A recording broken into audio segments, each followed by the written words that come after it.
it's time to give you another peek at what we are going to be meditating on this week. That's right, we're doing a Trinity Minute video for you right now. Why? Because we want you to be part of our meditation. Every Wednesday, we all get together, we meditate, we change the consciousness by all focusing on the same energy. The more people that we get involved, the more powerful it is. So if you have a friend and you think that they would really like to help save the planet and change the consciousness, then send them this video, share it with them. If you just want to make us a little more visible, then please like the video, subscribe to the channel. Any one of those things helps make us more visible, draws in more people, makes this a more powerful meditation. As I said, we do a different energy every week, and this week we are talking about one of my favorite energies of all time, and that is support. The main thing that you need to know about support is that everybody believes it is about extending your consciousness out and wrapping around this person or situation and figuring out what is needed. What does this person need? What does this situation need? For me to be supportive, I need to be able to provide whatever it is they need. That is a death trap. That is not support. There was an earthquake in Colombia recently, and I saw pictures of lots of buildings that had fallen down. And I got to thinking, if you're in the building, what can the building do to support you during an earthquake? Well, not fall down. That's the main thing, right? It's not what the building can do to your situation, it's what it can do to itself to keep from falling down. That's the real secret of support. It happens inside. You support the situation by supporting yourself. You be the energy of support. You don't figure out how to do it. I went and looked up what makes a building more earthquake-proof. And they build some really good earthquake-proof buildings in Japan. And the secret is they have sort of a central core that is strong, kind of like a spine. But each floor of the building is free to move around in relation to that core. So if an earthquake hits, the building will kind of and then come back to center. That's really what we need to talk about in terms of support. You need to be able to recenter yourself inside whenever support is called for. Not extend your senses out and figure out what the situation needs, but figure out how to rebalance and realign yourself. That is the most supportive thing you can be in any moment. I've got a self-defense scenario that I think is going to make this clear.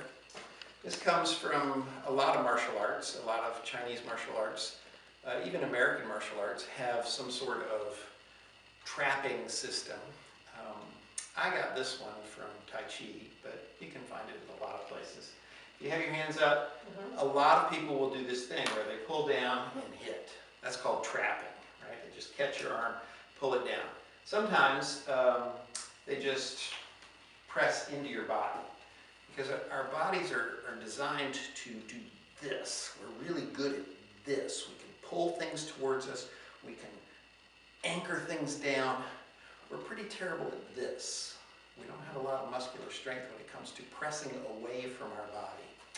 So if somebody gets you down, you try and bring it back up, and you've got very little strength. If somebody presses this into your body, you try and do something here, you've got very little strength. It's a problem, and that's why most martial arts zero in on that. If they can just grab an arm, then you've got one arm, and they've got a free punch, right? So, pretty common.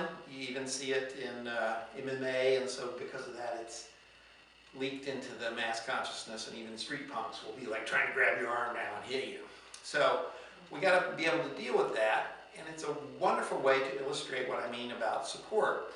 If you imagine that you have this sort of internal level compass that you can turn it, and like a gyroscope, it always kind of comes back to center, then you can bring support to yourself in that moment by recentering, realigning, rebalancing inside.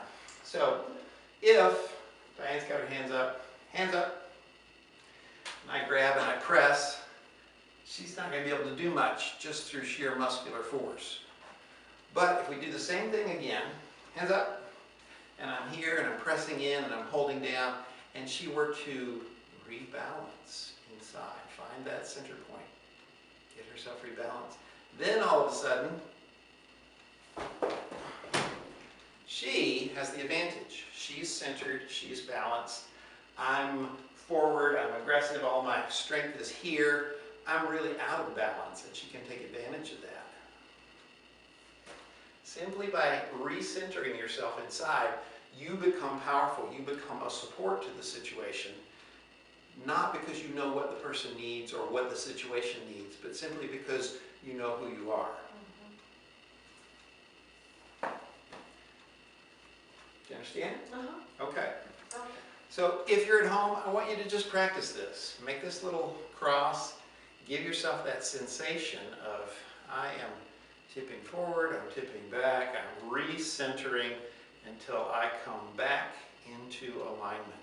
If you can do that inside of you in a stressful situation, you will be support, even if you haven't figured out what I'm supposed to do yet.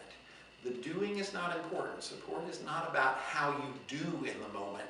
It's about how you be in the moment. If you think this stuff's cool, stay tuned for more Trinity.